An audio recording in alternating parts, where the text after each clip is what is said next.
Hello everyone and welcome to another video with me 320 SimPilot, and today I'll be bringing you another tutorial on the Boeing 787 Dreamliner. In this tutorial I'll be showing you how to power it up from cold and dark all the way through to taking off. So we're going to cover the initial power up, the cockpit setup, the CDU or FMS setup, as well as the taxi out, engine starts of course, and the takeoff. I am a real-world Boeing 787 pilot, so hopefully I can bring you some real-world experiences to help you out with your home simulations using the Boeing 787 Dreamliner. I'll be using the Boeing 787-10 variant, which is the one that is included in the Premium Deluxe version of Microsoft Flight Simulator. However, this is also applicable if you're using the Boeing 787-9 or the -8 in whichever simulator, and of course both of those are available for Microsoft Flight Simulator, one from Horizon and one from Kuo. So this will be applicable to all of these aircraft as it is a very standardized aeroplane. All three variants are operating in a very similar way. We'll be starting from here in Tokyo Haneda for this flight, but it doesn't matter where you're starting. This will be a generic guide to show you how to use the aircraft and get it up and running. I am a real-world Boeing 787 pilot, but I must say that this is not for any real-world use. It's just to give you a bit of extra context on your home simulations. Right, let's get started. Now, I have a video on the exterior inspection or the walk-around, so do please check that out if you'd like to see a bit more about the Boeing 787. It serves as a bit of an introduction to the aircraft and will show you what's going on the outside of this aeroplane. But like I say, the focus of today's video is getting you from this flight deck, once you load it up in the sim, all the way through to taking off. So how do we do that on such a complicated long-haul aircraft? It's actually very well-designed aeroplane, and it's incredibly automated, as you would expect of an aircraft of this generation. This is essentially the latest generation of airliner that we have, this and the A350. So it is a very automated, computerized flight deck, and we'll see that as we go through the procedures. However, we do have to be careful turning it on and off. It is a sensitive aeroplane for various reasons, in part due to its complexity. So the first thing we're going to do is talk about the electrical power up. How do we do that? So completely cold and dark aeroplane. Well, first thing you want to do is go to the overhead panel.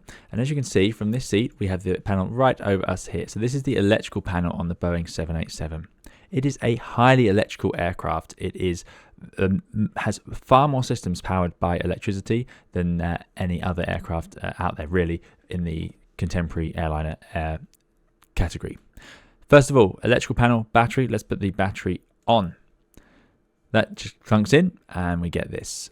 So this is a very good simulation of the avionics. It's not perfect, but you'll see a few things such as the screens start to come to life, and certain bits will be powered and certain bits will come later as we add power. But that battery needs to come on first. Then we're going to move over to the hydraulic panel, which is here. It is labeled as hydraulic, but it's slightly misleading. We don't actually turn these pumps on and off as such as leave them in auto, but you'll see here that we need to check that the center electric pumps are both off, which they are, and the demand pumps are both off on the engines, which they are. We can leave these pumps here on in the on position. Right, we're now going to check that both wipers are off, the left wiper is off, the right wiper is off, and that the landing gear lever is in the down position, which it is. This is a very standard sort of check for an airliner before powering it up fully. The only unusual thing here is that we actually turn the battery on first, but none of these systems we've seen so far would be powered just on the battery. Hence, they don't run. We next check that the alternate flaps are off, so we want to make sure that this we don't want this lit and we want this in the off position, i.e. we're not running the flaps. The alternate flap system uses electricity to travel the flaps instead of hydraulics. Very good system, but we don't want it running as soon as we turn on the airplane. So that's off. Next, external power can come on. That's over here. Now you'll notice that we have 3 external power slots on the Boeing 787. As I said, it's a very electrical aeroplane. It's not that big. It's a bit bigger than a Boeing 767. It's certainly smaller than a Boeing 777, although the 10 we have here, probably a similar sort of size to the 777-200. Even so, having 3 electrical powers is unusual. We don't actually need all of that. What normally happens is you just have the forward external power. These are connected at the nose of the aircraft. This aft external power is connected at the rear of the airplane behind a panel that has to be removed properly with latches and so on. It's not designed to be used every flight, and we only really use that for maintenance or if you're trying to start the airplane using ground power alone. That's a topic for another video. So we'll turn on both forward powers. They should. There we go. We'll give it a chance. Clunk on. I say clunk on, they don't actually make a clunking noise on the 787. Things are a lot softer than the Airbus. Those of you who've got experience in the Airbus simulations will have that familiar sort of clunk, and as the electricity swaps over from APU to GPU to engine generators. But the 787 doesn't do that. It's very soft. Things don't really clunk on and off. It's quite well designed, and they blend together really nicely. Right, now we're going to check that the APU generators are on. They should be. We leave them on all the time.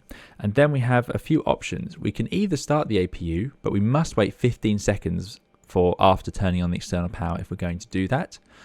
So that doesn't take long. It's basically we have to let the CCR come online. There's common computing resources on the aircraft. That is a complex engineering function that we're not going to get too bogged down with. It doesn't really affect our use of the airplane, but we need these things to come online before we're allowed to start the APU. Anyway, that time has now passed, so we would be okay to do it if we want to. So we will. Alternatively, you could stay on the ground power unit until a bit later if you don't want to have the APU running just yet. But for simplicity of this tutorial, let's do it. So to do that, you put it to on, then start, and then let go. You have to hold it and start just for a second, and then when you let go of the mouse, it should return to on. Now you'll see here on the stats page that comes up by default, the APU panel in the middle here shows the RPM rising, the EGT rising, oil pressure, and so on. We do not need to monitor this. This is just coming online as we go. Once it does, it will automatically swap over to APU generator and forget the external power over here.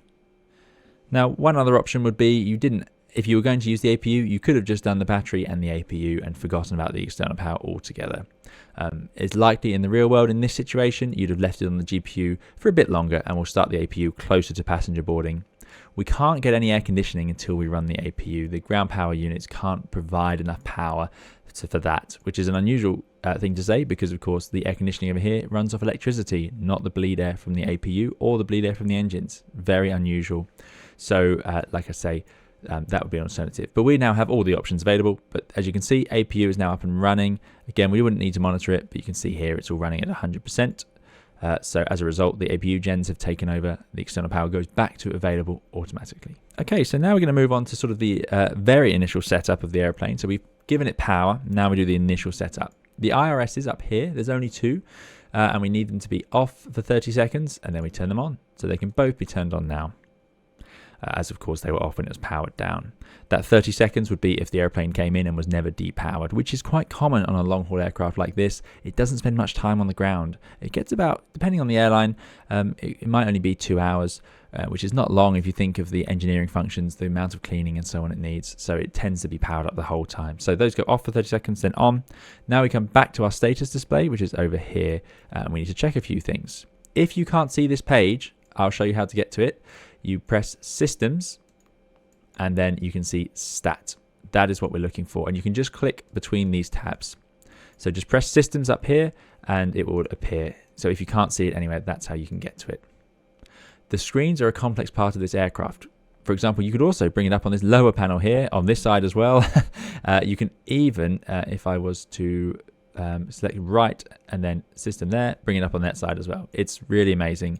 But I will talk about these screens in a bit more detail another time. For this video, I'm going to just show you roughly how to use them when you need them. So here we go, stat page. And what we're checking over here is that we have hydraulic quantity. So we do 0.99, 0.99, 0.98. The airplane will tell you if it's not enough. These are just sort of percentage numbers. And the below is the pressure. We expect that to be very low because they're not pressurized. They run at 5,000 PSI normally. These are just off. And we also want to check that we have engine oil. So I can see that over here with this lower part of the engine display. This display could be on either side. With this ICAS button, we can swap it over between the sides. So have it where you like it. Typically, in the real world, it's on the pilot monitoring side. So I'm going to put it over there. And then I can see oil quantity 18 and 20. More than enough oil. You can actually get rid of that by pressing this eng key here, and that's on both sides, and that brings up the secondary engine display, which is what we call this section here, which we don't leave on all flight. It's just used to check oil, and then it's used later on for engine starting. Next, we're going to make sure that there's nothing unusual or concerning in this ICAS section. You can see it says page 1. If I press cancel recall, we'll get through to the rest of the messages. So nothing too concerning just yet on there. We still have a lot of switches to move around. I say a lot, actually not that many. A lot of these will clear out once we are powered up and ready to go. So finally, we're going to make sure the parking brake is set. This is in the set position. that is the off position, so it should be lifted up. In the real aircraft, unlike the Airbus, where you had to make sure it was applied a slightly different way, actually it was just a switch really. With this, which is also just a switch, you need to apply the toe brakes in the real aircraft, and then you can apply the brake, and then you let go of the toe brakes and it locks in position. So the parking brake is set, and we need to double check that up here. It should appear as parking brake set. There it is. You have these little white messages, which are just sort of enunciations. Then we have these ICAS. You have alerts, and then we have cautions and warnings. Very similar sort of system, prioritization system that you get on airliners now. Good. So now the airplane is happy. It's got electrical power, and we're sitting here ready to load up the CDU. CDU is down here. You press CDU to get to that. So before we do, let's talk about these screens. The Boeing 787 has a really advanced flight deck. Some people don't like it, especially aviation fans who've been watching aviation for a long time, because of course it doesn't look very classic or traditional. But as you use it more, you'll come to really enjoy the power it gives you as flight crew. What we have is these display units. Each pilot gets 2 big display units, and then there's a shared one in the middle down here. So 5 huge screens.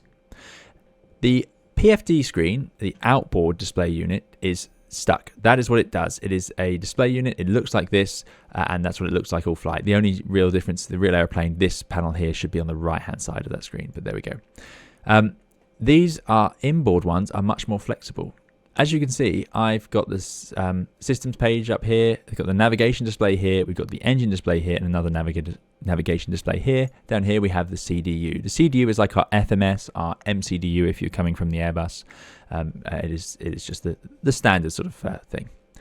But unstandardly, if that's a phrase, which it isn't, I can actually move this CDU wherever I want it. So if I want to put this CDU up here, I can do it. All I need to do is look at this MFD. So they're actually called multifunction displays. So MFD left panel, and then I can press whatever one of these buttons I want. Comms, for example, doesn't work here. The checklist, which we'll look at later. I can bring up the CDU, and I can bring up the systems pages. Or I can have it as an ND. If both the left and right, or let's move on actually, the right section can do the same, no surprise. So I can have the CDU over here, or the systems page, or you can do checklist.coms. If both sides are set to ND, you get a full-size navigation display. Over on the right-hand side, we have the same thing. So we have another control here, and we can do exactly the same. But you'll notice these engine displays are here. So if I select left on this panel and try and bring up the CDU, it won't let me. And that's because these engine displays must be shown somewhere. So that's stuck on the ICAS display. I can only get rid of that by moving it with this ICAS button and sending it over to the other side. So over it goes, and now the ND shrinks, and now this side only has access to this left panel. So you can't actually select these displays on this side now. So that's what's going on there. So what I would normally see on the flight deck is CDUs down here, navigation display up here, and then people bring up the checklist wherever they fancy. Some people will bring it up down here instead of the CDU. Some people would like to bring it up here. Something that's quite nice or really powerful is if you want to look at an ACARS message, for example, maybe a load sheet or something, you can actually do that. Now, COM doesn't work, but you could bring up the COM panel down here. You could bring up the CDU up here, and then you can start entering numbers across without losing that data or having to print it out. Surprisingly powerful, and there's lots more you can do with it. It's a very very good system. I like it a lot, and it's grown on me a lot as well, because I know that feeling of seeing these big screens and thinking, oh, do we need screens that size? But really powerful. So anyway, that is what we're looking at here. So the next step in our process will be to load up this CDU. Something to note, in the 787, we do not have physical buttons. This is not a touchscreen, this panel down here. None of them are touchscreen. So you see the way these boxes are highlighted as my mouse moves over them. In the real aircraft, it's the same, but what you do is you're using this trackpad here, and you use your fingers on the trackpad, and there's a cursor, and it moves across the screen. Now, it's often on the wrong screen, but remember I said you can have the CDU up here. So if it's there, how am I supposed to use it if the mouse is down here? Well, what you do is you press on this left or right button, and you can move the mouse from this lower MFD up to this one. So you could select right and move it over here. You can then drag it around the screen as you need to. So we do a lot of work using this cursor or trackpad down here. It is also possible to use this cursor control, although I'd say that's relatively rare. Some people do use it, but it's not perhaps the most common thing to see. And I don't think it's functioning here. But yeah, that's what all this little box here is. So you have the trackpad, and then this is a click or the enter. But fortunately, in a weird way, it's actually easier in Microsoft Flight Simulator because we can just move our mouse straight over and click, which is actually significantly easier than trying to use a trackpad. So on the ident page then, we need to make sure that we have the right aircraft, Boeing 787-10. The engine, this is a Trent 1000 model, and we've got the active databases and so on. So there we go, a little bit out of date for me here, but hopefully yours is within date. And then a drag fuel factor performance correction. This is given to you by the airline. It does make quite a big difference to your estimated fuel burns, but yeah, the airlines work this one out. Next, you click through to pause init. Now, if you've already clicked on things and you're on the wrong page, let's say you've gone into the airplane, it's this page, and you want to know how to get back, you press initref, index, ident, and we start from this page. So like I say, back on the ident page, pause init time, put in the reference airport. So to do that, we type it in over here, RJTT, and it appears in the bottom. If the CDU was on this screen, it would appear in the bottom up, regardless. So if I type it in now, RJTT, it appears up there, so it makes no difference, as you can see, and then you can enter it. RJTT, let's put that back to the ND, back to the CDU, enter. Good. You shouldn't have to enter it twice. Actually, it would, and the real aircraft have remembered that. You are talking to one computer. It's not separate computers on each screen. It's all just one computer. But there we go. And there we go. So as long as it has a sense of its position, you don't need to do anything. So typically, we don't actually have to enter that. We don't even have to enter any initial position. It just knows where it was left. It knows where the GPS is and works it out. But if it's not sure, it comes up with boxes, and you have to enter it yourself, which you can do from entering the reference airport. You can see here that our reference position for that airport is actually very similar to our actual position. It's just slightly different because, of course, we are at a gate and not in the center of the airport, which will be the reference point. Next, we go to the route page. On the route page now, and no surprise, just like every other FMS you've used, we'll type it in. So if we were going to do the flight, I've just planned a flight using SimBrief, but you can use whatever tool you like to fly from RJTT to RJFF, which is the airport on the southwest in Japan, and it is Fukuoka. So RJFF, I'll just type it in, and that goes in the right, your destination. Perfect. I might just move the camera over, make it a little bit clearer. There we go. Good. Runway, I'm not too worried about for now. Flight number, we will be the MXZ222 as we normally are, but you just put in your 3-letter code and the number, and that goes in over there. And what you would do in the real aircraft is just hit route request, and it will download the route for you. Once that's done, you can hit activate and execute. Now, I'm going to take you through how to load it yourself, but then we'll do the same things. We'll still have to hit activate and execute. So you can see here, route 1, we've got our origin and our destination and our flight number. Now I need to see that there's a second page up here. See, route 1 of 2 pages. So next page takes us through to the next bit, and it gives us the via and where we're going to. So I have the routes written down over here. So we're going via Gusro, so I type that in, Gusro.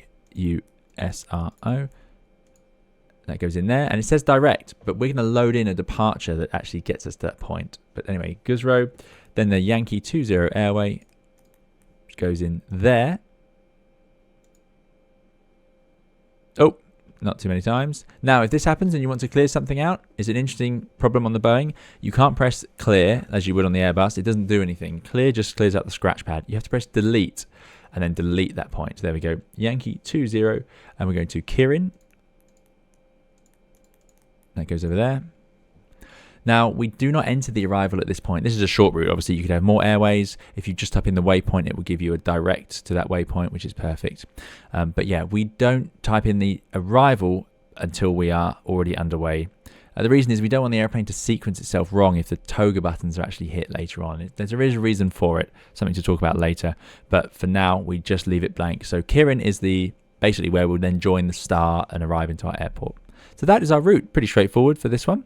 I'm going to hit activate down here, and then I expect it to give me the execute prompt. Remember, in the Boeing, you have to do that a lot. It won't actually do any changes until you press execute when it comes to routings.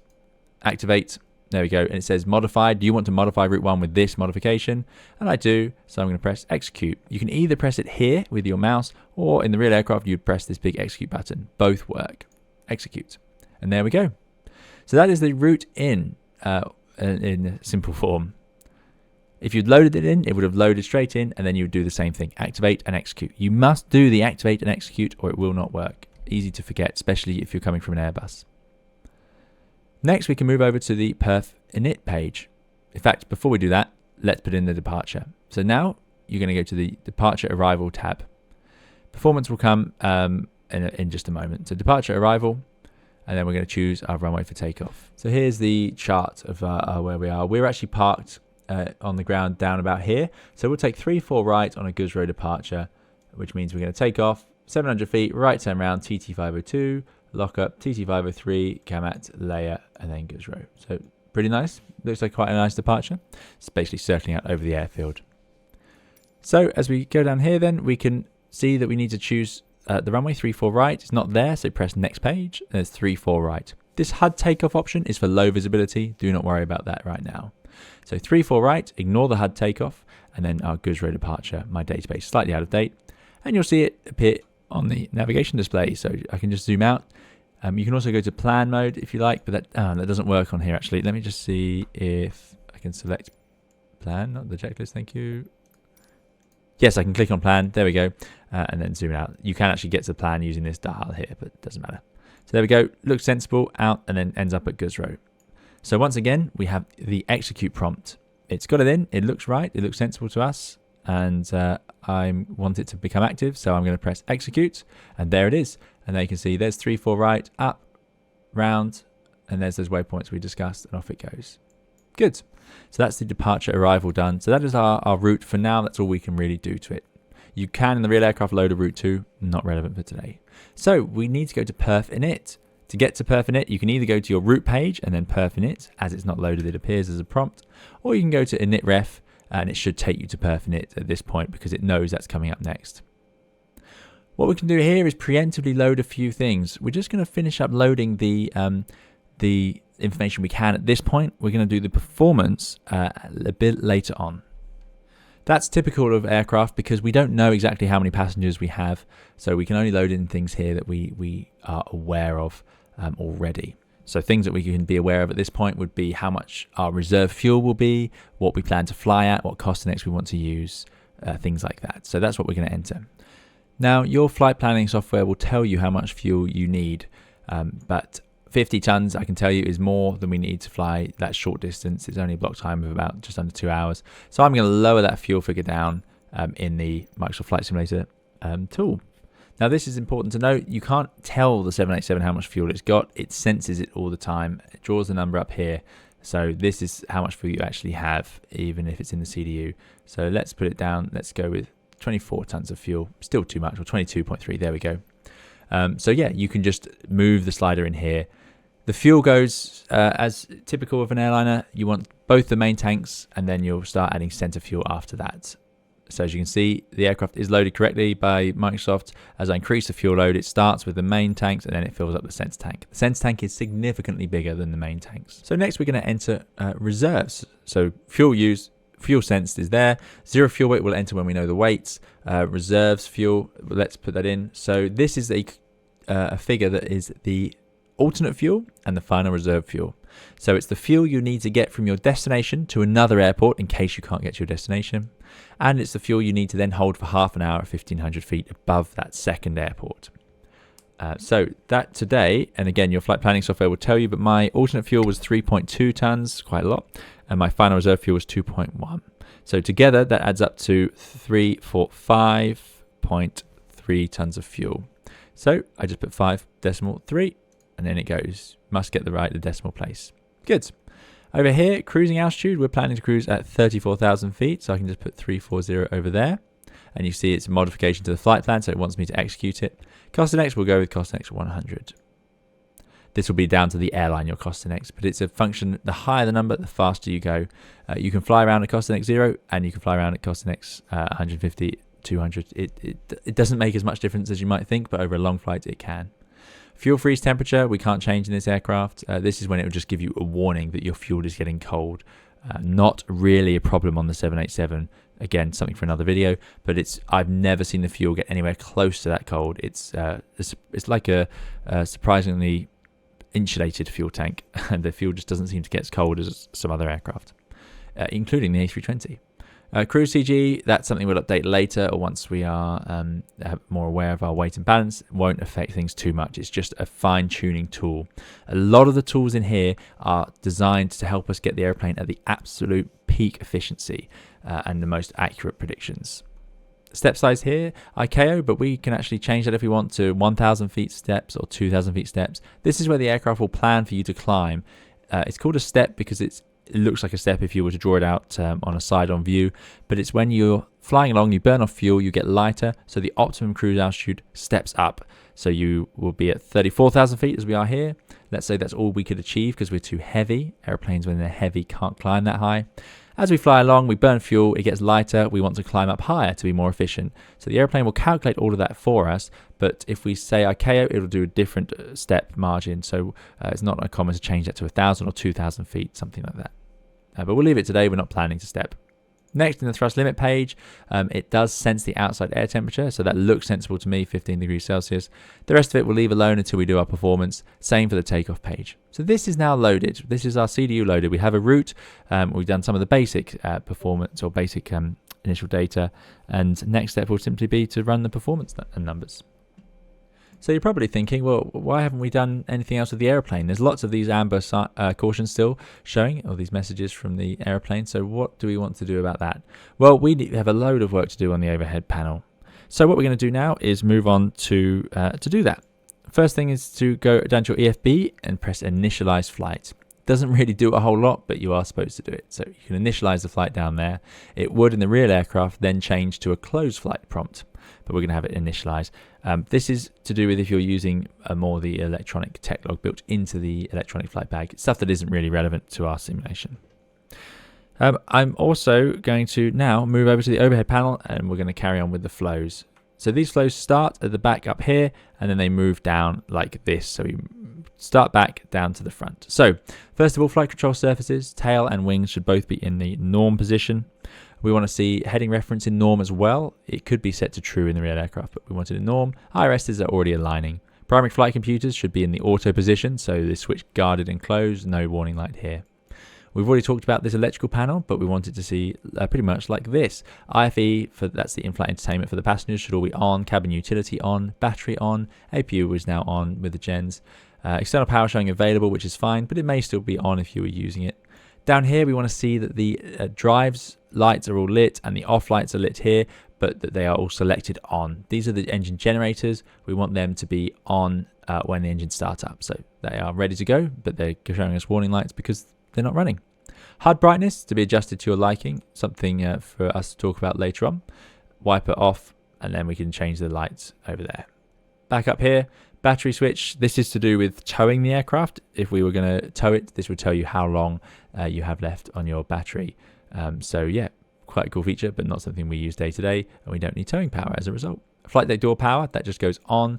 The CCR, the Common Computing Resource, we leave these alone, and we're down to the emergency lights. Close this guard to arm them. So when it's shut, they're armed. Service interphone off, passenger oxygen. This should not be on. This should be off. The on light should not be illuminated. This would mean the masks are down in the cabin. Window heat backup on for both, and then the primary should also be on. It's very automated airplane. That's typically just left on. Ram air turbine off. We don't want it lit either. It's a guarded switch. We don't want to use that. It does still have a ram air turbine, of course. But yeah, that should look like this.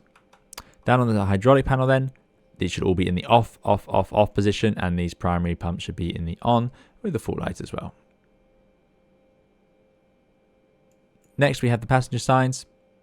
We have our fuel already, and I can see that down here. So as you can see, we've got just our limited 22.3 tons. So I'm going to put that to the on position. Then you can adjust the lights as required. Dome light, master bright. Again, lots to talk about with that switch, but yeah, the lighting in the 787 is very clever, and it can all be controlled via this master system, which you can turn on and off with this push switch. But yeah, set to your liking really. Landing lights should all be in the off position. And remember, it's a Boeing, so backwards is the off position, forwards is on. So these are pointing at me, they are off. Back up on this panel then, ground test we're going to leave, and the CVR just leave alone. APU fire handle should be in, cargo fire light should be out, discharge light should be out, and that's it. The engine EEC mode, so this is the way in which we control the engine, should be in or lights out. We are going to have the start switches in the normal position. Again, just notice we're not really doing much here. Fuel jettison, this should all be out, lights out, nothing pressed, and the fuel to remain pushed in. Then the fuel panel, we want to make sure that the lights are all out, as in they're not on at this stage. We don't turn them on until a bit later. So crossfeed certainly should be off, but all the pumps should be off, and the balance switch as well. You'll see here that the pressure light isn't on the left aft pump. That's because, and I've talked about this before, that's because we're using it to feed the APU. If we want to have a look at that, press systems, making sure it's a screen we can get to, systems, fuel, and there it is. It's pumping through to the APU. Anti-ice should all be in the auto position. These are just left in auto typically. So they're a very good system. And we'll have the nav lights on for our friend outside doing the walk arounds. Logo light if you want it. It's not automatic on the 787. You turn it on usually around 10,000 feet. You'll turn that on and off. Runway turn off lights, taxi lights, strobe lights all off as well.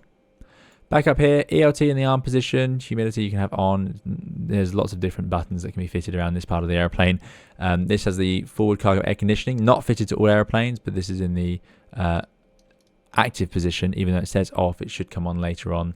But it's quite typical, unless you have a reason to have that running, to just leave it off. The forward cargo will be heated regardless, but the air conditioning can be applied to it. If you're carrying live animals or something like that, then you will apply this to temperature control it, as opposed to just letting it sort of warm up. Air conditioning panel, leave all of the equipment forward and cooling aft in auto. We've also got the recirc fans. Now it's not uncommon to see one of these off, so make sure they're both on at this stage. Flight deck temperature set as desired, and then now we're running on the APU, we can turn on the air conditioning packs. Trim air just stays on all the time, ventilation in norm. Now these packs is a big topic again, like so many things on this airplane. If I show you the air synoptic page, systems page, you'll see that at the moment we're not running any air conditioning into the airplane. We can simply turn them on. The APU is running, so the packs will work. And once we do, you'll see this sort of page. These are the cabin air compressors, or CACs. There's four of them on the aircraft, 2 for each side, and then you have just one air conditioning pack per each side. If you're running just on ground power alone, you may not have enough electrical power to feed these cabin air compressors with enough power, so they typically will end up just shedding. So even if you turn them on, it will just load shed and not run them, and it will tell you shed. So that does happen. It's not a problem if it does, but yeah, that's what you could find yourself in a situation with. But here, now we're on an APU, we have enough power. The APU has massive generators on it and is more than capable of providing enough power for pressurizing the airplane. Good. So those can go on at this stage. They will need to be on by takeoff or by pushback. Pressurization panel, auto for the outflow valves. This is a very similar panel, but we don't want to touch it unless we have to. Landing altitude should be pushed in for auto as well. Right wiper off, HUD as discussed. That is the overhead panel.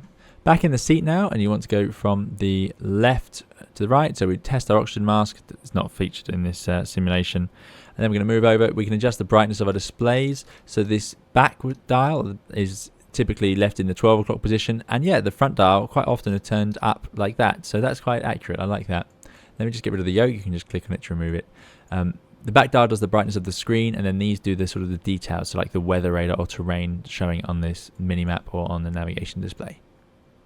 Then moving over, you can set all of this as you need. So I don't want to have any minimum showing because I'm not planning on landing. So I can remove that by pressing the reset.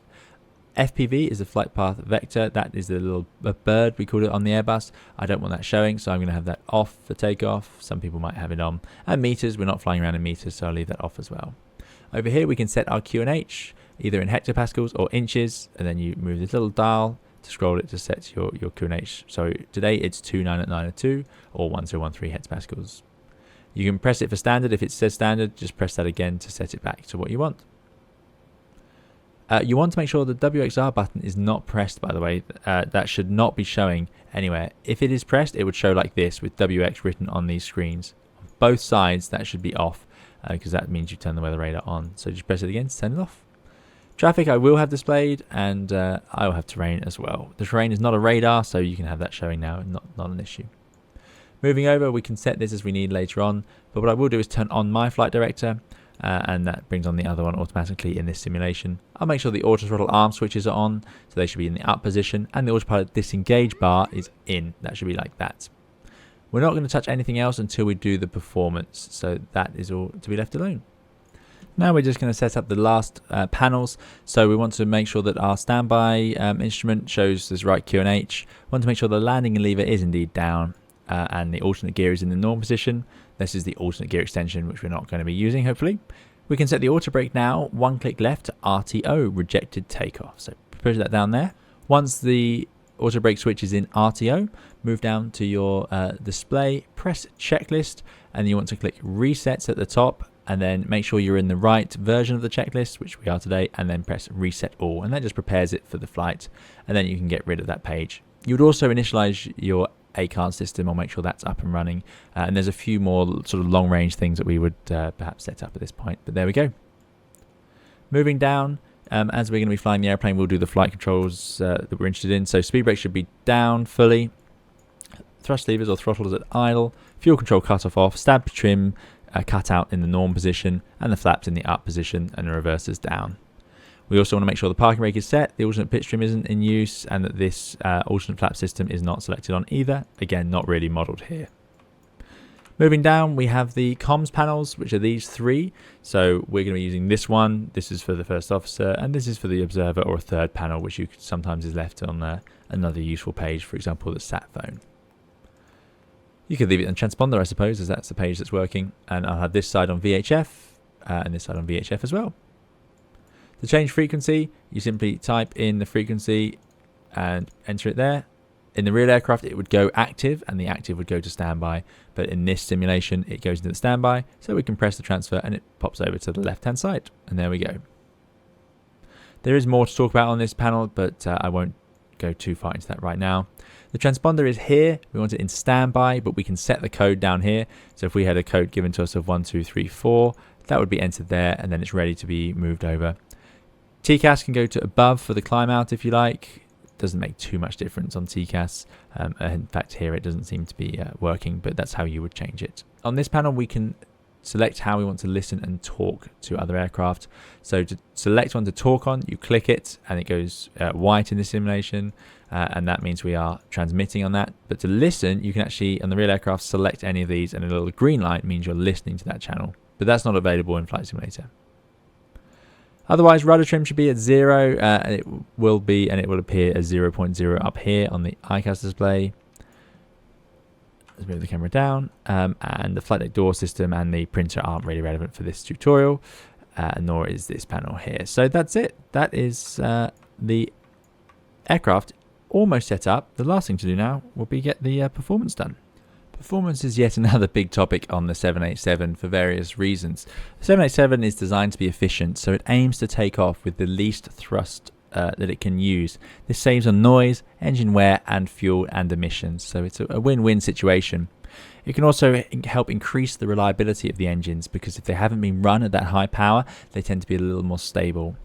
Remember, jet engines like this don't like being at low level at high power. They like being at very high level at high power. That's where they're designed to work. As a result, the 787 can often look underpowered as it takes off, but it isn't. This is just due to the way it is designed to handle the engine failures right down to the prescribed limits that they are allowed to do by running on the least power. So we derate the engines a lot. That means there is plenty of power available, but we just often don't use it. So what we're going to do first is go to Performance tab on our electronic flight bag over here, and you can see that it knows the runway that we're taking off from because I've entered it into the CDU. If you don't have this information, make sure you enter it into your departure arrival page, 34 right, and there you go, it already knows 34 right. What happens in the real aircraft is you would hit copy FMC data and it would load it in. You do on the real aircraft have to be careful to make sure you're actually looking at takeoff performance and not en route landing or something like that. But there we go. So RJTT 34 right is correct. You do also need to know the weather for where you're departing. So if I click on the weather tab, I actually know the weather here because it's just standard day. But make sure you have this. You could, for example, select a METAR for your location if you were doing that. So intersection we can't select, but the condition of the runway is dry. So I've set up a bit of a headwind. So I'll just put that in. So 320/5. You can just put 0 if you have nothing in the real aircraft. In this one, it seems to be okay to leave it blank. But yeah, you can just type it in using your keyboard. Outside air temperature, 15 degrees. And it does show you the Fahrenheit below. QNH is 1013. The real aircraft would sense these numbers actually when you copy the FMC data. So there you go. They would be updated at that stage. IM climb is not relevant. Anti-ice config is off. We're not in icing conditions. For it to be icing conditions, we would need it to be 10 degrees or below with visible moisture on the ground, or if we think we'll be at 10 degrees or below with visible moisture during the takeoff, so up to sort of 1500 feet. But today is a nice warm day, so no. Flap config, optimum is where we normally leave that. We'll leave that ATM at max, and thrust rating also optimum. This way it can give us the most efficient departure. That's fine for now. That's sort of the weather setup. Let's have a look and go back to our init ref for our performance, our perf init. So now just hitting init ref will take us back here. And let's enter in our 0 fuel weight. This would be finalized by now on typically on the real aircraft. You'd know you'd have a load sheet. I can tell you that our 0 fuel weight is 149.2. You can cheat in Microsoft Flight Simulator just by clicking on the 0 fuel weight button. It appears in the scratch pad and then we enter it. And there we go, giving us a gross weight of 171.5. Very, very, very light. This is much lighter than normal for a 787. So that's pretty light for a 787. I'm going to actually increase it for the sake of this video just to be a bit more representative for the performance, because after all, it's a long-haul aeroplane. So go to the weight and balance tab if you'd like to do this, and you can adjust your fuel as we've seen with the slider. So let's just up that. Actually, I won't up that too much for reasons that will become clear. So we'll just go with, let's go with 35.5 tons of fuel. And what we'll do is increase the payload. So I'll just slide the payload up a little bit. And there we go. So what the 0 fuel weight is it's a combination of the weight of the airplane, the empty weight, in this case 135 tons, so 135,488. And then we also add on to that any cargo. So that's passengers, catering, bags in the hold, all of that sort of stuff, including the crew and pilots. This all contributes to the 0 fuel weight. It's basically everything except the actual weight of fuel. So that today is our payload of 33,478. Gives us a 0 fuel weight of 168 or 168,966. So that rounds up to 169,0. And I'm going to enter that there. A gross weight of 204 tons with 35.5 tons sensed. And there we go. A little more representative of a weight. Good. So that is our weight loaded in over here. You would also want to check that the airplane has, like I say, got the right temperature here. So 15 degrees Celsius in this case. What we'll do is move over to our performance and then click copy FMC data. What it would do, hopefully, I'm not sure if it do it. Yes, it did. It loads in the 0 fuel weight and the takeoff weight there. You'd also need your CG in the real aircraft. It doesn't need it in the sim, but the real airplane, you'd enter your CG and it would use it. But as you can see, copy FMC data, and now it's taken that 0 fuel weight and the gross weight. So it's looked at both of those numbers, and we can hit calculate. There we go. This bar moves across, much slower in the real airplane, but there we go. And we get our numbers. So here we go. It's going to take us off from runway 34 right, full length. We haven't got an intersection, with flaps at 5, acceleration height of 15-20 feet, being mean sea level. It's using DTO2, selected temperature of 49 degrees, and here's our speeds of V1, VR, V2. So this all is pretty sensible. I'm going to send the output, press that, and it will send it across to the CDU. You can see it says takeoff data ready, accept or reject. Really clever. So you send that and these numbers all get sent over here. So go back to your init ref page, takeoff, and you'll see the numbers have populated, but they're not ready yet. You need to press accept. So I'm going to now hit the accept button and in go the numbers. How clever is that? I really, really like it. So as you can see, it's done it correctly, and in the real aircraft you would check, because this is super, super important stuff. I mean, you have to have these numbers right. But as we can see, Flap 5, 152, 157, 164. Flap 5, 152, 157, 164. We've also got the thrust at 49 degrees Celsius with DTO2. And that's what we wanted. 49 degrees DTO2. Now, what does it mean, DTO2? It's talking about the takeoff thrust. So we've derated the takeoff by 2 stages. So that's the maximum derate that we can apply to the engine. So it's a fixed derate. We have just taken a chunk of power off, in this case, basically 20% of the engine's thrust. So that will not be used for takeoff. On top of that, we've also told the airplane that it's warmer outside than it is. We know it's 15 degrees.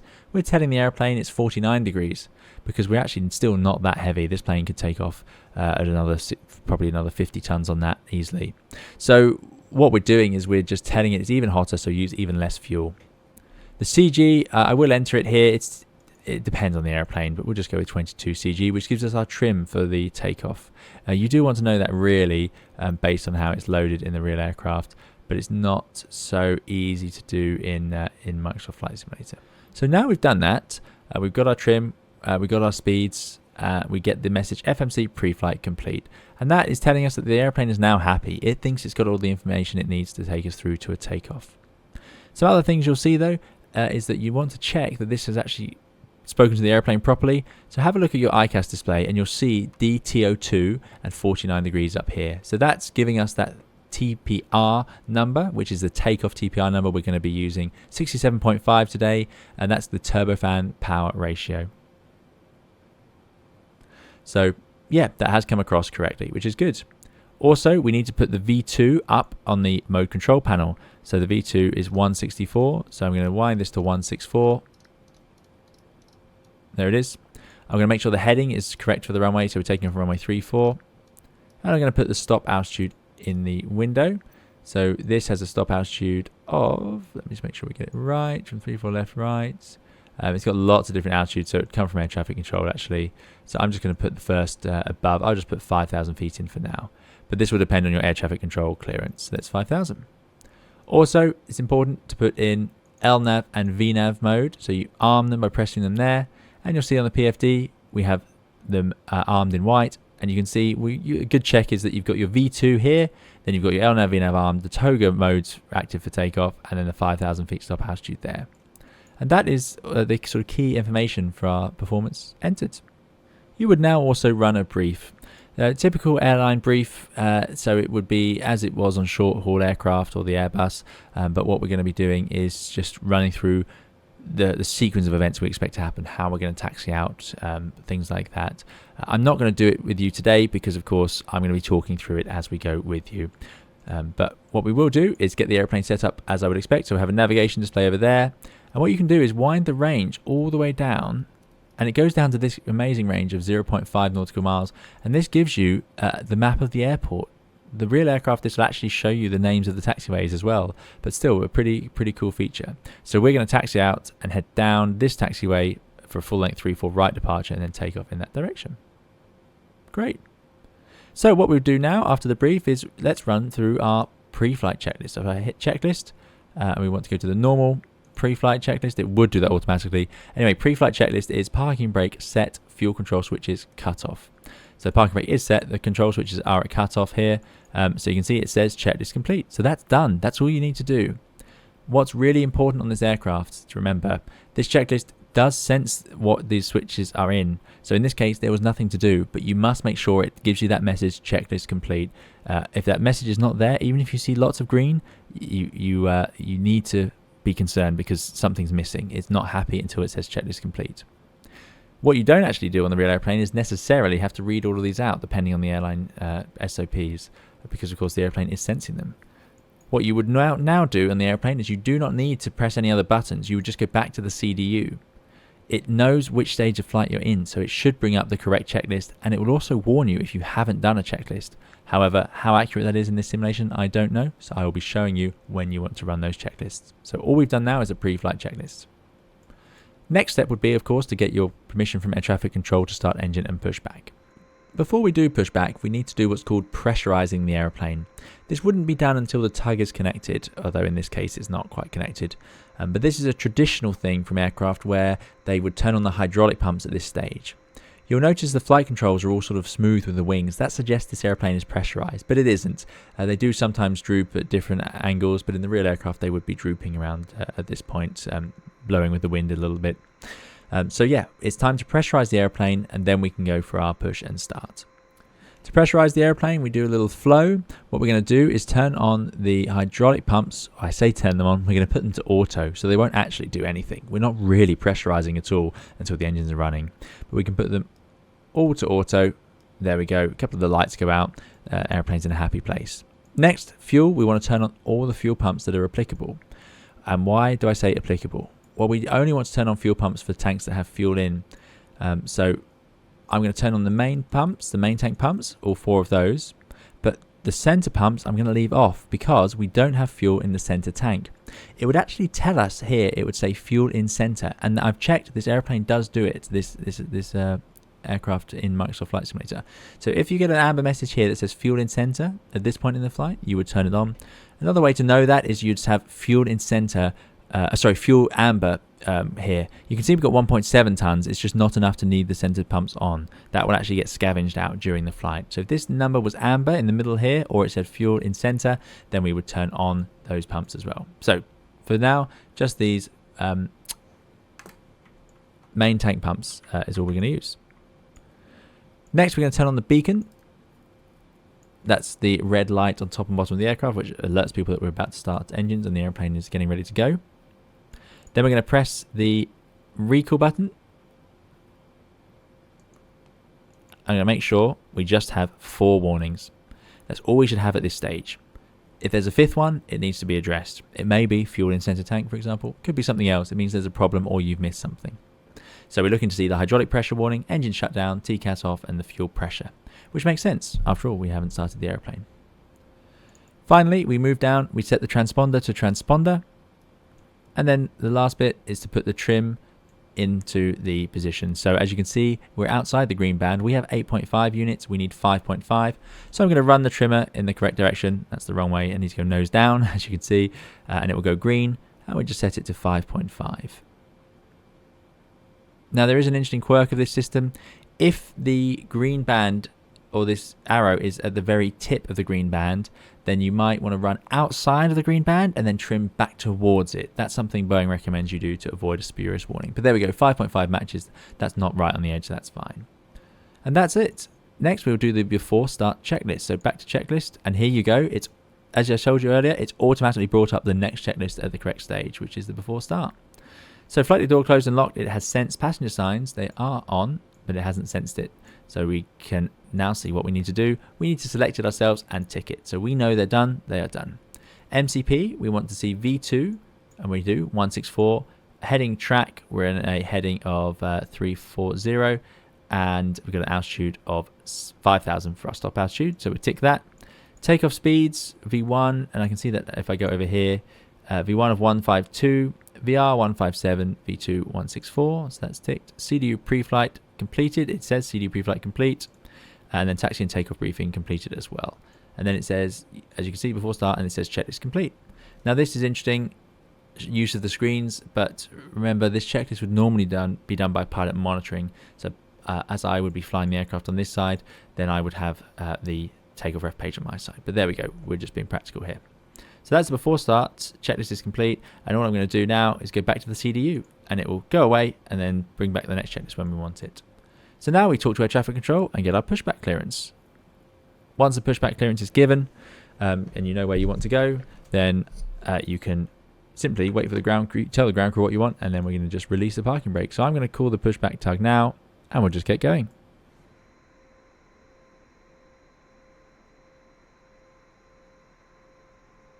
So tug connected, and you just release that parking brake, and away we go. Pretty straightforward. You would also, by this point, have put the HUDs down if you're going to use them. So there we go, we'll have those ready to go. Pretty cool, pretty cool. And this is where we can adjust the brightness. I don't think this is functional. If you put it out, you should be able to adjust it manually, or you push it in the auto position, and then you can adjust it from there. Basically, auto allows it to brighten and darken as it perceives light around it. If you put it to manual, then it's fixed at the position you're telling it. Not simulated in this add-on.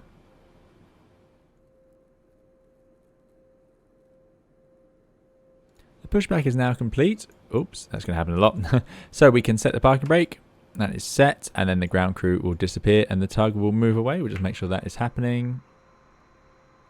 Oh, I'm not sure what's going on there. But they should disappear, and around now they would let you know that you can start up the engines. Now we can start both engines on the 787 at the same time. The engines are started electrically, so like I say, we're using the APU for electrical power, so we can do that. So to start the engines, what we do, very simple. We move both start switches to start, and then we move both fuel control switches to run. Really straightforward. So on a really, really hot day, you would start one at a time, and on a really cold day, you'd start one at a time. But this is perfect, sort of 15 degrees, so let's do both. So we put both to start. The airplane automatically turns off the packs and gets ready at load shed, and then we put both of these to run straight away. We don't need to wait. The real aircraft wouldn't actually start spinning the engine until you've put these to run. It's not like an old air start system where you would turn those to run once the aircraft's got the engines spinning and so on. You just put them straight on. And here we go. It's going to do its thing. It's all automatic. The only thing we're really going to intervene on is if it says to us auto start fail, in which case it is unable to monitor the start properly, so we would shut down the engine ourselves. But hopefully today they'll start up normally and quickly, and they are. They do take a bit of time. They are big engines.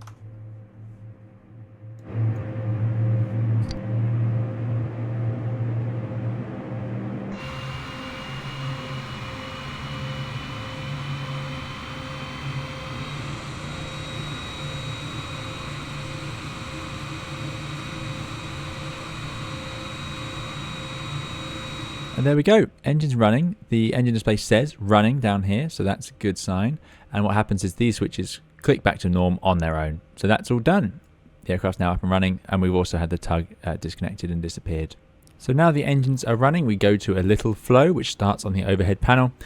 As long as the amber lights have gone out on the engine generators, which are down here, so there's two per engine. So we have them all running normally. So let's turn off the APU. We do not need it. Just make sure those amber lights are out first. So APU goes off. Then we move over to the anti-ice panel. We're going to leave it all in auto today, as we don't need anti-ice for takeoff.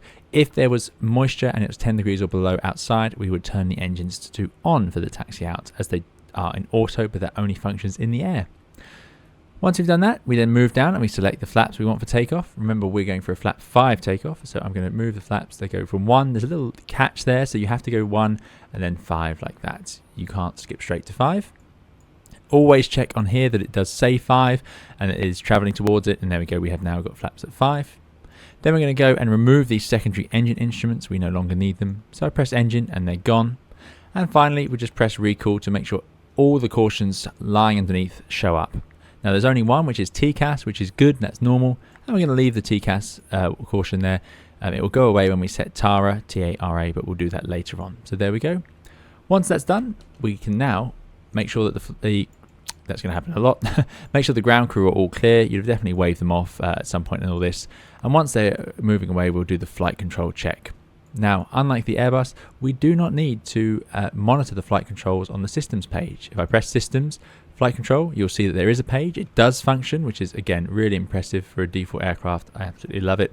But you don't need to look at that. The airplane will tell you if the yoke and the flight controls are not matching. So you do a nice, deliberate flight control check, always before you taxi in the Boeing 787. So full back, full forward, full left, and full right. Oh, bit slower than that. And then on the rudder, you would press this button here, same as the Airbus, and then run the pedals full right and full left. Perhaps a little bit slower than that as well. There we go. Good.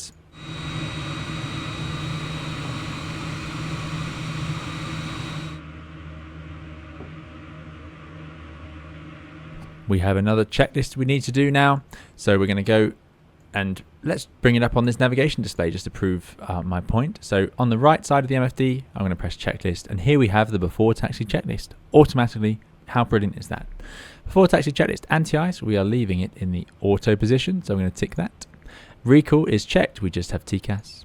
Auto brakes are already at RTO. Flight controls we checked. Ground equipment was clear, and the APU, Pretty sure the aircraft would sense that, but there it is off. That is the before taxi, and that checklist is complete. So let's go back to the ND, gives us the best view of the map. We would now call for taxi from air traffic control. I'm going to turn on just the taxi light. That's here, forwards is on. That's on the nose gear, facing forwards. If you have to taxi around at night, you would turn on the runway turn-off lights as well, otherwise you have a bit of a hard time doing it.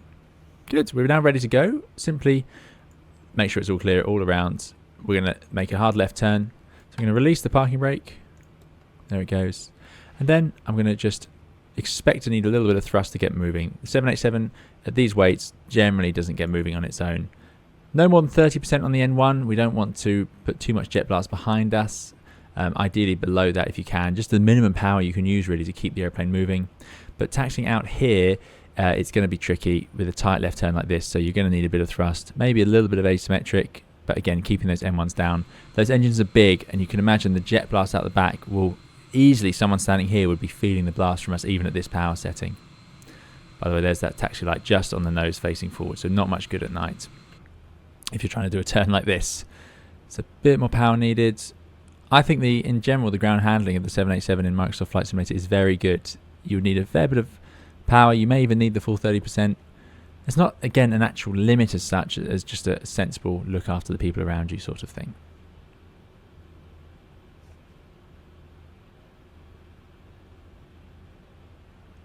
And then we're going to head out to this taxi out here, out towards the runway, and make our right turn down to go and line up. Now, we've already done the flight controls, so there's not a whole lot to do in the 787 during the taxi out, except focus on what you're doing, make sure you don't get something wrong. We taxied a little bit slower than the Airbus. It's a big airplane. It doesn't have many more wheels, considering how much heavier it is. An A320 is typically maximum weight around 70 tons at takeoff, maybe a little bit more. This is up to 250, 260 tons, and yet it only has 4 more wheels, so it's not got many more brakes either. Now they are bigger and they are very good, but even so, we like to keep these airplanes at a reasonable speed, so somewhere around 20 knots in a straight line, and you want to be below 10 knots for these 90-degree turns. One thing to note is, as you're taxiing out, make sure that you keep the energy in the airplane. So I'm going to begin the right turn here onto this taxiway, but I'm going to keep the ground speed, which you can see down here. See, it says 6. I don't want to be any slower than that as I start the turn. I'll also need to add a little bit of power as we go round, so I'll make sure that the or the TPR or the M1s are just slightly raised, otherwise we'll run out of steam. If you leave it idle, it will just grind to a halt. You want to oversteer as well, especially in this, which is a 787-10, which means we need to drive the airplane forward of the centerline, or our position forward of the centerline. So we're turning down here. I need to be about here. We're a bit fast to slow it back down again, and now we'll start the turn here. And you'll see that it looks like we're too far over, but if I go outside, you'll see that we're actually bringing those main gear right over the centerline. Needing a bit of power now. Idle's not cutting it. Look at that. That's probably about the best judged turn I've ever managed in a 787 full stop. But that's what you're trying to achieve. You could also have gone a little bit earlier and gone along this line. You just want to keep the main gear around that line is the idea. But what I did was like a sort of a 90-degree turn. Right, we're taxiing down. We do a little update. So just like on the Airbus, we do an update to our takeoff. So has anything changed? And the things we check are the takeoff reference page. Any change to our performance there? No. The legs page, which is the actual route we're going to be flying. Has anything changed there? I.e., are we on a different SID? No. Things that might be included here is if you had a reroute from air traffic control. Did you have a new altitude? Did you have a change of intersection or runway? So you need to change the performance here. Then we think about any supplementary procedures for the airplane. Is there a problem with the airplane that we're running with the MEL, the minimum equipment list, which would be things like defects with the airplane, but we won't go into that today. And also, do we have any procedures like the anti-ice, or are we doing anything different with the airplane than standards? But we're not today, so we will leave it as it is.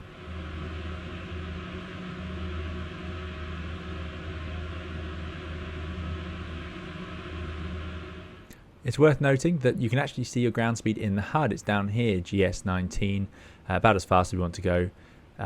It's typical. In the default position, you can't quite see it, but in the real 7.8, you do actually sit quite far forward and quite high up, and that gives you the view through the HUD, and there you go. You should see the FMAs, you can see the cell heading. So about here would be the sort of natural neutral position in the 787. But it's not too much of a concern if you're not really using the HUD or if you're primarily using the PFD. But yeah, this is about where your head position should be as you're flying the aircraft, because we have most of our primary information, or all of it, here in the HUD. As we approach the runway, there's one more thing to do. You guessed it, there's another checklist. The TCAS off thing, some people use it to remind them that the cabin is ready. So once you have the call from the cabin, it will actually give you a message saying cabin ready. And once that's done, we can then set the TCAS on, and it gets rid of that amber message. It doesn't have a separate facility for it. Anyway, there we go. Nose forward, and now tight turn round. And you'll feel like you're over the line, but that's no problem, because of course the nose gear is not. The nose gear is behind us there. Now again, I'm doing slightly tighter turns than you perhaps are completely necessary, but just to show you sort of how far forward you need to get the nose, because this is a long aeroplane and we don't want to drag these main gear through the grass. In a big airport like this, not as much of an issue. So here we are at the holding point for runway 34 right, where we have our takeoff planned. Before we line up, we need to run that checklist. So I'm going to select checklist, before takeoff checklist, flaps, well, they're out at 5. That is the before takeoff, and it is checklist complete. So as we go onto the runway, you can turn on the landing lights left and right, not necessarily the nose gear. The runway turn-offs I typically turn on, and of course the strobe needs to come on as well. You can turn off the taxi light if you fancy. It doesn't make much difference at this point. The landing lights are much brighter. It's all clear out on approach, and it's all clear on the runway. Now, I'm going to do a full takeoff tutorial on this aircraft. It's very different to the Airbus in many ways, but today we're just going to do a quick run through of how to get yourself in the air in sort of generic, typical conditions. But there's a lot to talk about in terms of other conditions and the way this airplane takes off and how it handles things like engine failures. It's a very interesting machine. Again, oversteering the nose through the center line, and now getting that tiller on to bring on those right round. And you see again, there we go, working out about right. Very different sensation to taxiing an Airbus. This is longer than a 777-200, shorter than a 777-300, but we have no cameras whatsoever on the 787s. You have to just judge it correctly. By the way, center line, you want it to run just through the right sort of side of the PFD if you're sitting in the left hand seat, and just through the left side if you're in the other side, although this screen is the wrong way around. So slightly inboard of you is about right. So there you go, you can see that seems to be working out. Right, let's bring it to a stop and talk about the takeoff. So let's have a brief rundown of the takeoff sequence in a Boeing 787 aircraft. Well, I'm going to wind the range out a little bit so that I can see what it's going to do, and here's our 700 feet right turn, which it will fly in LNAV, which will arm as we get through 400 feet on the climb out. Another thing to notice before we take off, we need the engines to have run for 5 minutes, so we've definitely had that during the taxi out, but it's important to remember anyway, they do need to warm up. The takeoff sequence then for a flap 5 takeoff is rather straightforward. First of all, we're going to release the parking brake. It's a rolling takeoff in the 787 always, so you release the brake and the aircraft rolls freely as we set the power. To start off with, you're going to set the TPR up here, turbofan pressure ratio, to 20. So that means moving these little dials here down to about the decimal place there, a little bit less actually in this simulation. So there you go, 20. Once that's done, you're going to press the toga button, which is this panel here. So it is, if I can get the camera around, it's that button there. There's one on each side. You can press either one. And because the auto throttle system is armed with this lever here, that will then drive the thrust to the planned takeoff thrust setting, which as we know is takeoff 2 with the cell temp of 49, i.e. 67.5 TPR. So they'll drive forward to these green chevrons. In the meantime, we'll have also set the yoke just a little bit of forward pressure, just like on the Airbus, to keep the weight on the nose gear so that the nose wheel steering can still have some effect during the early stages of the takeoff run. As we get to 80 knots, we'll release that pressure, and we'll also make sure that the thrust has reached the target thrust by then. That would normally be done by the other pilot. We'll accelerate down the runway, and there's not much else to do. I won't talk about crosswinds particularly, but you'll need to keep it straight using the rudder. If you do find the airplane is not sitting level on the ground, it's because the wind has got underneath one of the wings, then you might need a little bit of into-wind aileron, which means if the wind is from the left, a little bit of left aileron. If the wind is coming from over here on the right, a little bit of right aileron may be needed. Again, don't worry about that too much. That's an advanced thing for crosswinds later on. We then carry on as we reach V1, today 152, the airplane will say V1. And then as we reach VR, which you can see also through the HUD, we then rotate the aircraft. If you have any rudder in at this point, i.e. there was a bit of a crosswind, you're using some rudder to keep the runway, keep the aircraft on the centre line, all you do is rotate the aircraft as normal. I'll show you a sort of gentle, typical rotation rate, but you just hold the rudder until the airplane is off the ground, and then you can relax that once you're fully off the ground. It's slightly different to the Airbus, again, for a crosswind video perhaps. Then you'll climb away, and then we will move the airplane reference, which is this symbol here, and we'll move that up to the dashed line, which is the toga reference line. Then, once we're underway, we can move the flight director guidance cue onto the flight path vector. Now, this is easier to show you than to describe because it's a little bit different. So we're going to run through that. Like I say, this is just a brief introduction to it. So let's go through it once more. 20 TPR, press the toga buttons, allow the air thrust to set, bit of a forward pressure on the yoke, 80 knots, release that pressure. V1, don't do anything except take your hand off the thrust levers, and then at rotate, we rotate the airplane, holding any rudder. As we're in the air, we can then release that. Once we're climbing away, positive rate, not positive climb, but positive rate in the Boeing, and then we select the gear up.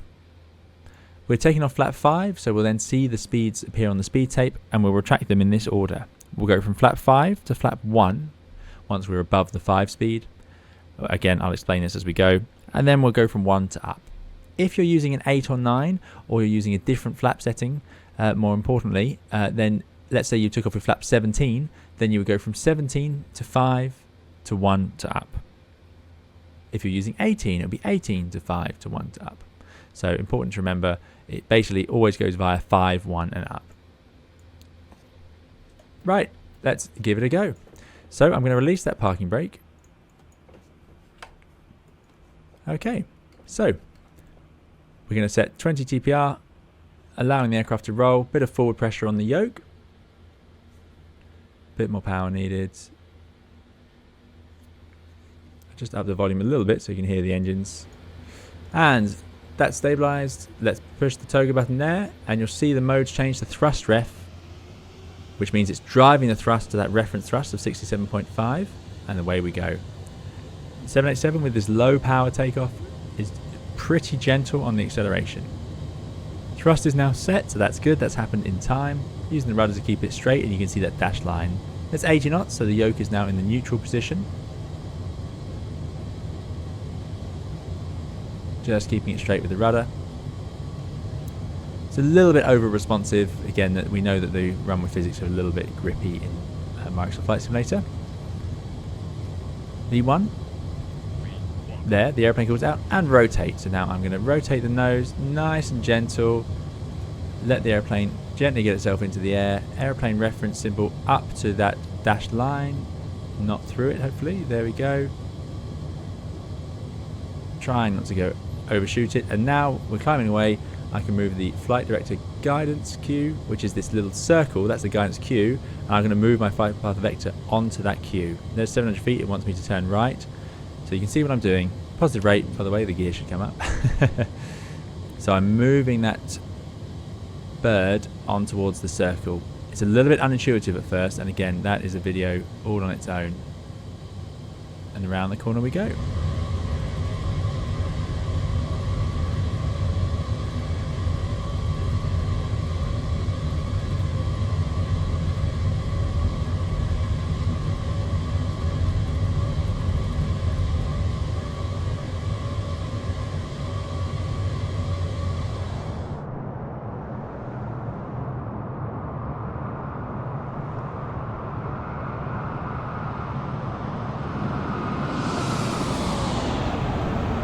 As we get to 1500 feet, it will want to accelerate. You can see the target speed now, the magenta speed, has increased.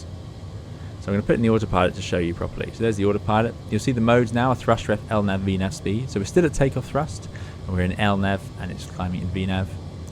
So you can see this is the guidance cue, the flight directors, and this is the actual flight path vector. Now we're above the 5 speed, as I said. We can go from flaps 5 to 1. And once we get above the 1 speed, and there you see the 1. We're above the 1 speed, flaps can go up. And we can see we're accelerating to 250, which is above our minimum clean speed, our up speed there. Now we've got a caution there, checklist incomplete norm. we'll just see what that is. That's the before takeoff. I thought we had done that. I'm not sure why that's happened, but there we go. So we'll deal with that in just a moment. And shortly we'll see it level off at 5,000 feet. So there you go, it's gone into speed mode, and I'll expect it to go into out in just a moment. It doesn't give you as much warning as the Airbus, so we don't get to see the out star and so on. It will just go into out. So if you watch this,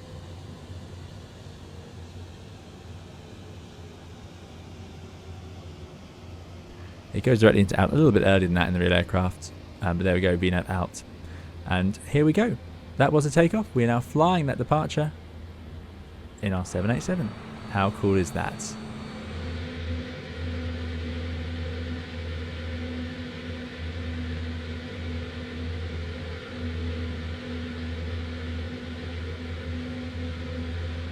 So that's all for today's video. Thank you so much for watching. I hope you've enjoyed it. Yeah, it's a complex airplane and there's a lot to talk about, so there'll be more tutorials to come. First of all, of course, we're going to carry on with this sort of beginner series where we'll show you how to set up the airplane for the rest of the flight and how to fly the approach and landing with it. But we'll also go in future in more detailed tutorials, which is what I've done a lot of on my channel with the Airbus. So we'll be moving on to those with the 787. Things like how do we do crosswind takeoffs? What exactly are we looking at through the HUD? What do all these different instruments actually want to tell us? There's a lot of complex bits to this airplane, and it's a really unique machine. There's a lot to talk about, and I'm excited to bring it to you in future videos or live streams. I'll also be answering questions in live streams once we get those up and running, so do please subscribe if you'd like to see those, and of course subscribe if you'd like to see the follow-ups to this tutorial as we go through all the different aspects of flying the 787. That's all then. I look forward to seeing you again in one of those videos or live streams. Otherwise, do please keep safe and well. We'll see you soon. Bye bye.